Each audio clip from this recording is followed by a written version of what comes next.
अस्सलाम वालेकुम। आज हमारा न्यूमेरिकल एनालिसिस का लेक्चर नंबर 6 है, जिसमें हम मूलर्स मेथड को डिस्कस करेंगे। फर्स्ट नंबर पे हम इसका देखेंगे कि इसका फार्मूला कैसे हमने ड्राइव किया, किस तरह से हमने इसको सॉल्व करना है। ठीक है, नेक्स्ट हम इसके कुछ दो एग्जांपल्स को डिस्कस करेंगे। एक में देख लें हमारे पास क्या है, तीनों पॉइंट गिवन है, जबकि दूसरे में हमारे पास 2 पॉइंट गिवन है। ठीक है, तो इनके जरिए हम देखते हैं कि हमने जब 3 होंगे तो हमने किस तरह से इसे जो है ना सॉल्व करना है, जब 2 होंगे तो हमने किस तरह से अपना थर्ड पॉइंट जो है ना फाइंड करना है। तो यहाँ तक क्लियर है, हमने दोनों तरह से एग्जांपल्स ली हुई हैं। अब फर्स्ट नंबर पर हम चलते हैं अपने फर्स्ट जो हमने डिस्कस करना है क्या है हमारे पास, कि इसका फार्मूला किस तरह ड्राइव करना है, हमने क्या फार्मूला है इसका। ठीक है, उस पर डिस्कस करते हैं। अब फर्स्ट नंबर पर हम इस पे ग्राफ पे बात करें। और इसमें सबसे पहले एक बात नोट याद रखनी है कि हमें इसमें मोलर मेथड में क्या 3 पॉइंट की जरूरत होती है। मतलब हमें जो है ना यहाँ पे जिस तरह हमने पहले सेकंड मेथड है तो हमने वहाँ पे 2 इंटरवल में 2 वैल्यूज हम लेते थे कि हमने x1 या x2 ले ली या a b ले ली, हमें 2 मतलब चाहिए थे। यहाँ पे हमें 3 चाहिए, मतलब x0, x1 एंड x2। इन 3 के लिए देखें कि सबसे पहले हमने ग्राफ ड्रा किया। ठीक है, कोई भी इसमें क्या है, पैराबोला के जरिए हमने इसको एक्सप्लेन करने की जो है ना ट्राई की है कि हमारे पास क्या है। सबसे पहले x0 है, x0 पे हमारे पास जो ऊपर पॉइंट बन रहे हैं तो यहाँ पे हमारे पास कोई f of x0 होगा। ठीक है, यहाँ से यहाँ तक हमारा एक इंटरवल बन गया x0 से f of x0। Next number पे जो हमने बनाया कि x1 को जब हमने इस लाइन से मैच किया तो यहाँ पे हमारा जो पैराबोला से मैच हो रही है। ठीक है, यहाँ पे जो हमारा पॉइंट बन रहा है वो हमारा क्या बन जाएगा, x1 f of x1 का इंटरवल आ जाएगा। अब नेक्स्ट वो जो हमने यहाँ पे x2 लिया है, x2 यहाँ पे हमारा मैप हो रहा है। ठीक है, यहाँ पे जो हमारा पॉइंट बन रहा है वो हमारे पास कौन सा इंटरवल आ रहा है, x2, एंड इसके साथ क्या आ जाएगा, f of x2 फंक्शन आ जाएगा हमारे पास। एंड नेक्स्ट जो हमारा लास्ट x3 है जो कि हमारा रिक्वायर्ड रूट होगा, ये चीज हमने क्या करनी होगी, फाइंड करनी होगी। ठीक है, जो हमारे यहाँ पे देख लें, यहाँ पे हमारा कहीं रूट जो है ना लाई कर रहा है जो हमने फाइंड करना है। अब ये x0, x1, x2 है तो इससे क्या है, बहुत दूर है, लेकिन ये जो x3 है ये इसके करीब करीब लाई कर रहा है। इस तरह का जो रूट होगा ये हमने फाइंड करना होगा। ठीक है, यहाँ तक क्लियर है। अब ये तो ग्राफ के जरिए है। यहाँ पे x0 के साथ जो हमारा t होगा जो हमने यहाँ पे लिया हुआ है, ये हमारे पास क्या होगा, h0 है, x1 पे h1 होगा, x2 पे हमारे पास 0 होगा एंड x3 पे 2। ये जो है ना x2 3 वाला ये जरूरी नहीं है। अब क्यों जरूरी नहीं है, हम इसमें देखते हैं कि हमें क्या क्या चीज़ की जरूरत पड़नी है। सबसे पहले हमने इंटरवल तो हमारे क्लियर कि हमने इसमें 3 इंटरवल लेने, किस तरह के होंगे कि x0 के साथ हमारा f of x0 आ जाएगा, x1 f of x1 and x2 f of x2। यहाँ तक तो पहला स्टेप क्लियर है। अब उसके बाद हमें नेक्स्ट किस की वैल्यू चाहिए, टी की वैल्यू चाहिए हमें h0 की एंड h1 की। अभी हम कैसे फाइंड करनी है, x माइनस x0 करेंगे तो हमारे पास t आ जाएगा। ये हमें फिलहाल जरूरी नहीं है कि हमने ये फाइंड करना है, क्वेश्चन में हमें इसकी जरूरत नहीं पड़ेगी। तो ये जस्ट फिर भी जनरल बताया कि x माइनस x0 करेंगे तो हमारा ये आ जाएगा। अब h0 के लिए ये यहाँ से हमारा जो है क्वेश्चन स्टार्ट हो रहा है एक तरह से कि हमने h0 के लिए किस तरह फाइंड करना है कि x0 माइनस x2 करेंगे, हमारे पास 2 मतलब किसकी वैल्यू आ जाएगी, h0 की वैल्यू आ जाएगी।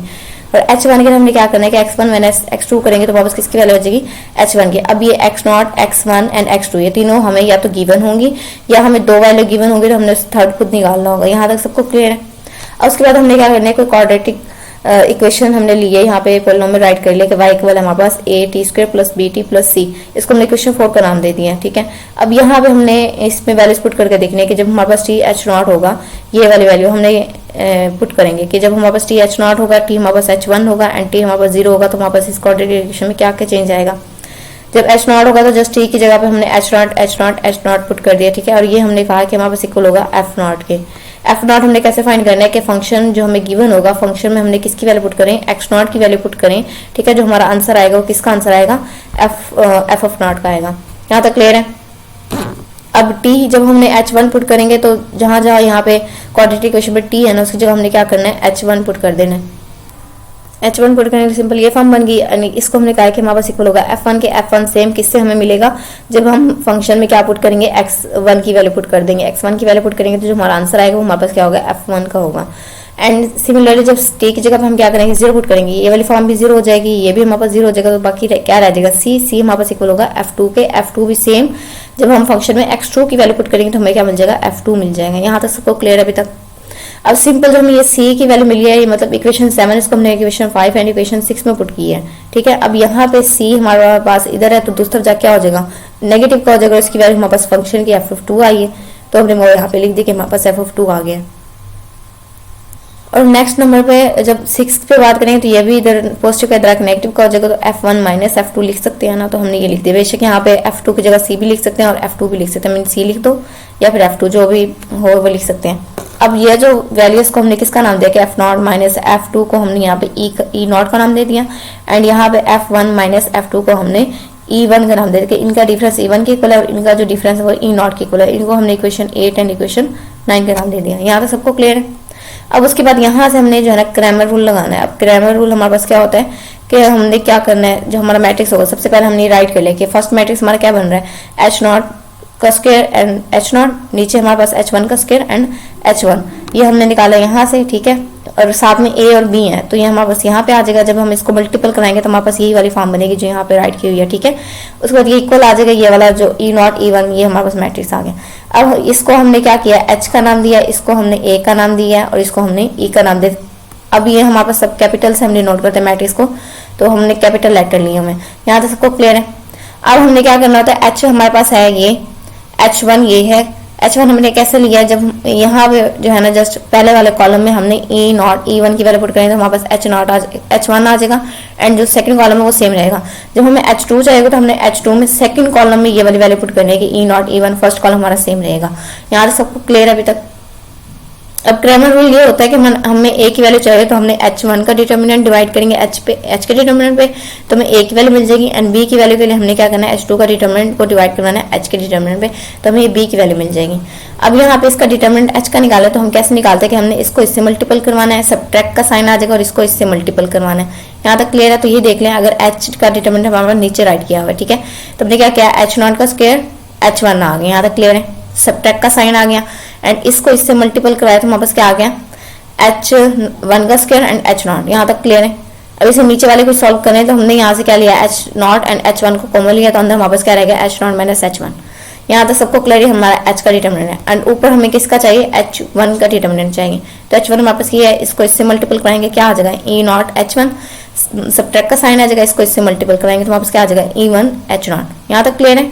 तो यहाँ तक सिंपल ही वैल्यू राइट की हुई है। अब H2 का डिटर्मिनेंट ये हमारे पास किसका आगे A की वैल्यू आगे, B के लिए हमने क्या किया H2 के डिटर्मिनेंट को H1 पे डिवाइड कराना है, तो H का डिटर्मिनेंट हमारा ये आगे जब हमने जो है ना समझा है। अब H2 का डिटर्मिनेंट हमारे पास क्या आ रहा है, इसको इससे मल्टीपल कराएंगे तो हमारे पास क्या आ रहा है E1 H0 का स्क्वायर, इसको इससे मल्टीपल कराएंगे एंड दरम्यान हमारे पास सब्ट्रैक्ट का साइन है तो E नॉट H1 का स्क्वायर आ गया। ये हमारी A और B की वैल्यू फाइंड हो गई है। यहाँ तक अभी तक सबको क्लियर है। अब उसके बाद हमने जो नेक्स्ट फाइंड करना है वो हमने करना है क्वाड्रेटिक फार्मूला लगा देना है, अप्लाई करने के z हमारे पास इक्वल है -2c डिवाइड हो रहा है b plus minus and under root में आ जाएगा हमारे पास b स्क्वायर माइनस 4ac। यहाँ तक क्लियर है। अब हम पहले जो क्वाड्रेटिक फार्मूला पढ़ के आए हुए वो हमारे पास क्या होता है ये हमने समझा हुआ है ऐसे ही ना कि हमारे लिए ये quadratic formula minus b plus minus under root में हमारे पास क्या आ जाएगा b square minus 4ac and divide हो रहा है 2ab। अब ये दोनों एक दूसरे के क्या है अल्टरनेटिव है, हम ये भी यूज कर सकते हैं और ये वाला भी यूज कर सकते हैं, आंसर बाहर क्या आएगा सेम आएगा। यहाँ तक क्लियर। जब हम z फाइंड कर लेंगे, जो हमने रूट फाइंड करना है x3 जो मेरा मेन है रिक्वायर्ड रूट होगा, उसमें हमने क्या करना है x2 की वैल्यू हमारे पास ऑलरेडी होगी स्टार्ट में एंड z वैल्यू जो हमने फाइंड किया इन दोनों को ऐड कराएंगे तो हमारे पास x3 आ जाएगा। ये स्टेप हमने करना है कि फर्स्ट नंबर में हमने H0 H1 को फाइंड करना है, किसके लिए कि हमने y के लिए में पुट करनी वैल्यूज। ये तीन इक्वेशन फाइंड करने के बाद हमने F0 F1 F2 भी हमें चाहिए। उसके बाद हमने क्या करना है, जो दो इक्वेशन मिलेंगे उस पर हमने क्रैमर रूल लगाना है, ठीक है, उससे हमें A एंड B की वैल्यू फाइंड हो जाएंगी। उसके बाद हमने जो है क्वाड्रेटिक फार्मूला में पुट करनी है, उसके बाद जो आंसर आएगा उसको हमने रिक्वायर्ड रूट फाइंड कर लेंगे कि x3 xz। अब यहाँ पे एक है कि जब अब यहाँ पे हमने इस तरह लेना है कि हमारे पास क्या है एक प्लस माइनस का साइन है, ठीक है, कि हमने यहाँ पे z को क्या लेना है, जब हमारा b क्या होगा पॉजिटिव होगा तब हमने क्या लेना है यहाँ पे प्लस का साइन है, मतलब प्लस को लेके सॉल्व करना है। जब b हमारा क्या होगा नेगेटिव होगा मतलब लेस देन 0 होगा तब हमने क्या करना है नेगेटिव यहाँ पे साइन ले लेंगे और नेक्स्ट इसे क्या करेंगे सॉल्व करेंगे। क्लियर है यहाँ पे। अब नेक्स्ट इसके क्वेश्चन पे चलते हैं तो हमें मजीद क्लियर हो जाएगा। ओके, क्वेश्चन हमारे पास क्या है कि x3 -1/2 इज इक्वल टू 0, ये हमारे पास फंक्शन है। ओके, एग्जाम्पल में फंक्शन तो हमारे पास ये आ गया। अब जो हमारे पास जो पॉइंट गिवन है क्या है, x0 हमारे पास क्या है 0 है, x1 हमारे पास 1 है एंड x2 हमारे पास क्या है 1/2। यहाँ तो हमें गिवन है, कुछ भी फाइंड करने की जरूरत नहीं है हमें। अब स्टार्टिंग पॉइंट हमें गिवन है तो हम अपने सोल्यूशन में चलते हैं, ठीक है। सोल्यूशन में सबसे पहले हमने क्या फाइंड करना था H0 एंड H1 की वैल्यू फाइंड करनी है, ठीक है। अब H0 की वैल्यू हमने कैसे फाइंड करनी है कि x0 माइनस x1 करें, तो x0 यहाँ पे 0 है एंड x1 हमारे पास क्या है 1 है, तो जब हम इसे माइनस करवाएंगे तो हमारा आंसर सॉरी यहाँ पे जो है ना x2 1 है, ठीक है। x0 माइनस x2 कर रहे हैं और x1 माइनस x2 कर रहे हैं, तो ये हमारे पास x2 की वैल्यू 1/2 है, इसलिए हमने यहाँ पे लिखा -1/2 कि 0 -1/2 करेंगे तो माइनस के 1/2 रह जाएगा। उसके बाद h1 के लिए हमने x1 1 है एंड -1/2 है, तो 1 -1/2 करेंगे तो हमारे पास क्या आ जाएगा 2 आ जाएगा, क्योंकि यहाँ पे क्या है 2 है एंड यहाँ पे 2 -1 करेंगे तो हमारा आंसर पॉजिटिव में आ रहा है कि 1/2। तो यहाँ तक क्लियर है। ये हमने ये दो इक्वेशन 1 इक्वेशन 2 का नाम दे दिया। उसके बाद हमने यहाँ पे क्वाड्रेटिक इक्वेशन ली है कि हमारे पास ये कंटेन करेगा, ये हमने शॉर्ट फॉर्म लिखी है यहाँ पे किसकी, consider the quadratic polynomial involving T. ठीक है, टी पैरामीटर जो हमने यहाँ पे लिया है कि टी को इन्वॉल्व कर रहे हैं इस पे कि y = at² + bt + c, इसको हमने इक्वेशन 3 का नाम दे दिया। यहाँ तक सबको क्लियर है। लास्ट में हमने ये देखा था कि पहले हमने h0 h1 फिर हमने क्या करना है क्वाड्रेटिक अपनी पॉलिनोमियल ले लेनी है। उसमें हमने क्या करना है ht को हमने h0 पहले पुट करके देखेंगे, h0 की वैल्यू भी हमने फाइंड किया, क्या आई थी हमारी -1/2, तो हमने -1/2 यहाँ पे लिख दिया एंड f0 यहाँ पे फाइंड करेंगे। तो हमने क्या कहा था कि फंक्शन में हमने x की जगह पे क्या करना है x0 की वैल्यू पुट करेंगे, x0 की वैल्यू हमारे पास क्या है 0 है, तो ये 0 हो जाएगा, बाकी क्या रह जाएगा -1/2, तो ये हमने यहाँ पे राइट कर दिया -1/2। यहाँ तक क्लियर है अभी तक। इसको हमने क्या कर दिया इक्वेशन 4 का नाम देते हैं किसको, f0 की वैल्यू को। अब हमने इसकी वैल्यू को फंक्शन पुट कर रहे हैं, सॉरी क्वाड्रेटिक पॉलिनोमियल क्या आ जाएगा, टी की जगह पे हमने क्या कहा है कि h0, और h0 की वैल्यू हमारे पास क्या है -1/2 एंड उसका क्या आ जाएगा स्क्वायर आ जाएगा, तो क्या बन जाएगा स्क्वायर, तो पॉजिटिव में हो जाएगा क्योंकि नेगेटिव वैल्यू है तो पॉजिटिव में हो जाएगी स्क्वायर की वजह से, तो 1/4 आ जाएगा, तो हम लिख दिया a/4। यहाँ तक क्लियर है। अब -1/2 है तो टी की वैल्यू क्या है -1/2, तो माइनस और यहाँ पे प्लस का, तो साइन हमारा किसका आएगा माइनस का आएगा एंड b/2 आ जाएगा। अब c की वैल्यू हमने क्या है, यहाँ पे कोई t नहीं है तो सिंपल c आ जाएगा = अब ये हमारे पास किसके इक्वल था f0 के इक्वल थी इक्वेशन, तो f0 हमारे पास किसकी वैल्यू है -1/2, उसकी वैल्यू हमने यहाँ पे लिख दी है एक ही स्टेप में। अब यहाँ पे जो है ना 2 से 3 स्टेप बने जो कि हमने एक ही स्टेप में कर दिया और क्लियर किया कि किस तरह से हमने ये जो है ना इस पर पुट किया वैल्यूज। यहाँ तक क्लियर है। मतलब इसके बाद f0 लिखना था, f0 जो पुट करे थे फिर हमने नेक्स्ट स्टेप में लिखा था कि -1/2 उसकी वैल्यू आई, तो हमारे पास इक्वेशन 5 आ गई है। यहाँ तक क्लियर है अभी तक। अब हमने नेक्स्ट क्या करना है, टी को h1 पुट करना है। h1 की वैल्यू अभी हमने फाइंड किया क्या है 1/2 है, तो हमने यहाँ पे राइट कर दिया कि 1/2 आ गया एंड यहाँ पे ये जब h1 पुट करें तो हमारी जो इक्वेशन है किसकी इक्वल है f1 के, f1 की वैल्यू हमने फाइंड कर ली कि 1/2 आ गया। कैसे फाइंड की है कि हमने फंक्शन में x की जगह पे जब x1 पुट करेंगे, x1 की वैल्यू हमारे पास क्या है 1 है, तो यहाँ पे 1 आ जाएगा, 1 का क्यूब 1 ही रहेगा, 1 में से -1/2 करवाएंगे तो हमारा आंसर क्या आ जाएगा 1/2 आ जाएगा। यहाँ तो सबको क्लियर है। अब हमने नेक्स्ट क्या करना है, अब ये भी सेम है। अब यहाँ पे हमारे पास क्या है प्लस का 1/2 है, तो जस्ट यहाँ पे साइन चेंज मतलब प्लस प्लस प्लस ही रह गया b/2, बाकी सारा हमारा सेम आ गया। यहाँ तक तो सबको क्लियर है कैसे पुट करनी है वैल्यूज। अब नेक्स्ट जब हम t को क्या लेंगे 0 लेंगे, जब t को 0 लेंगे तो हमारे पास f2 आता है, f2 की वैल्यू हमने फाइंड कर लिया। सेम ऐसे ही f2 की वैल्यू क्या है हमारे पास, मतलब इसमें x2 की वैल्यू पुट करेंगे तो 1/2 आ जाएगा, 1/2 का क्यूब तो 1/8 आ जाएगा, तो मैंने यहाँ पे डायरेक्ट 1/8 लिख दी। 1/8 माइनस 1/2 करवाएंगे तो वहाँ पर जो आंसर आएगा क्या आएगा -3/8। यहाँ तक क्लियर है। अब यहाँ पे t को जब हम 0 पुट करें तो ये वाली फॉर्म भी 0 हो जाएगी, हमारी b वाली भी 0 हो जाएगी, तो बाकी क्या आ जाएगा c हमारे पास इक्वल आ जाएगा f2 की वैल्यू, f2 की वैल्यू क्या है -3/8, तो ये हमें c की वैल्यू मिल गई जिसको हमने इक्वेशन 9 का नाम दिया है। यहाँ तक अभी तक सबको क्लियर ओके। अब नेक्स्ट हमने क्या किया है कि जो हमारी इक्वेशन 5 है, ठीक है, इक्वेशन 5 एंड इक्वेशन 7, इसमें हमने क्या किया है 9 c की वैल्यू को क्या करना है पुट करना है। तो यहाँ पर लाइन लिखनी है कि 5 एंड 8 में हम क्या करें पुट वैल्यू करें किसकी c की वैल्यू पुट कर रहे हैं, ठीक है। उसके बाद हम यहाँ पर स्टेप कर रहे हैं कि अब हमने क्या किया है 5 वाली इक्वेशन ले लिया a/4 माइनस की b/2, c की वैल्यू हमने यहाँ पे पुट कर दी क्या है -3/8 है, ठीक है, इज इक्वल टू अगर -1/2। यहाँ तक क्लियर इक्वेशन लिखे उसमें c की वैल्यू हमने क्या क्या पुट की है। अब इसको हम दूसरी तरफ लेके दूसरी तरफ जाएगा तो पॉजिटिव का हो जाएगा, तो ये वाली टर्म हमारे पास बन जाएगी।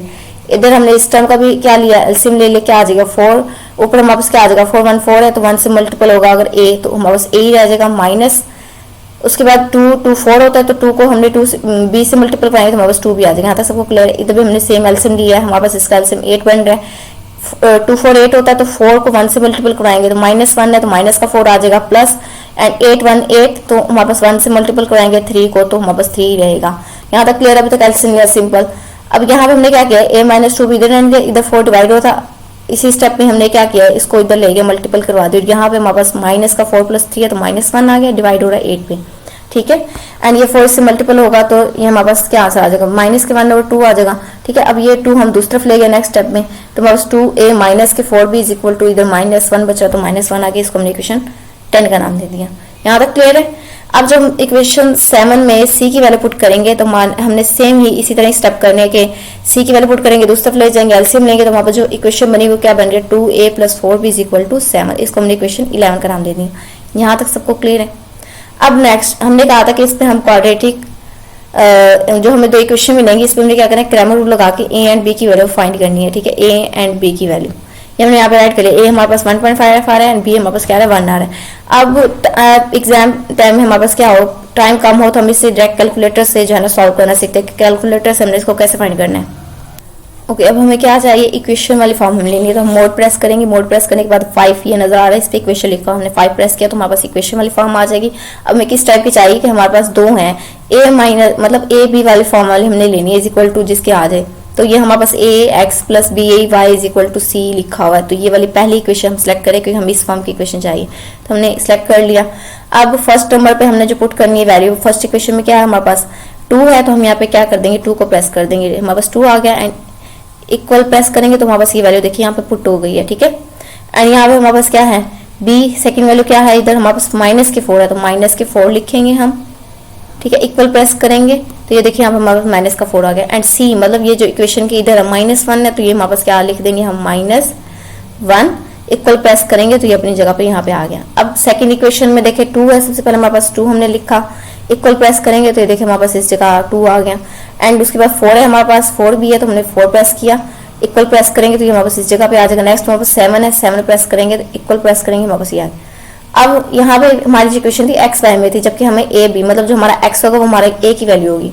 अब यहाँ पे इक्वल प्रेस करते हैं तो वापस क्या है 3/2, 3/2 हमें पता है क्या होता है, हमारे पास 1.5 के इक्वल होता है, ठीक है, तो हमने यही लिख दिया 1.5, ए की वैल्यू आ गई।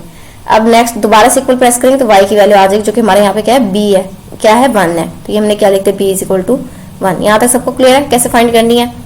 ओके नेक्स्ट अब हमने क्या करना है, ये जो ए बी एंड ये सी की जो वैल्यू आई है इसको हमने क्या करना है अपनी क्वाड्रेटिक पॉलिनोमियल जो हमने ये है ना इस पर पुट करना है।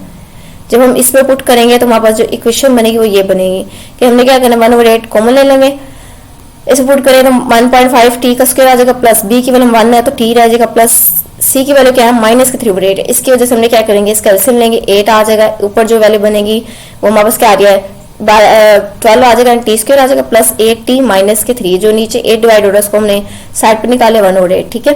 अब ये जो हमारी इक्वेशन है ना इसको हमने लेके चलना है, यहाँ पे a की वैल्यू हमारे पास क्या है, ये a की वैल्यू है, ठीक है, एंड b की वैल्यू ये है एंड c की वैल्यू क्या है हमारे पास -3 है।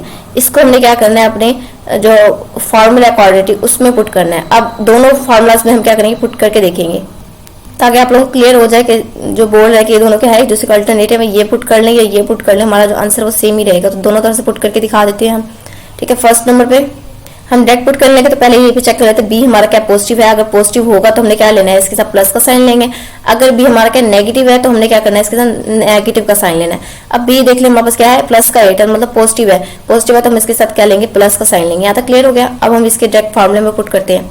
सबसे पहले हम अपना कैलकुलेटर इस पर दोबारा से स्टार्टिंग पे लेके आते हैं। अब इक्वेशन फॉर्म में अब हमें किस में चाहिए, सिंपल चाहिए तो हम इसकी कर देंगे 1 कर देंगे, कॉम्प्लेक्स फॉर्म में आ जाएगा तो ये कैलकुलेटर हमारा ठीक हो गया।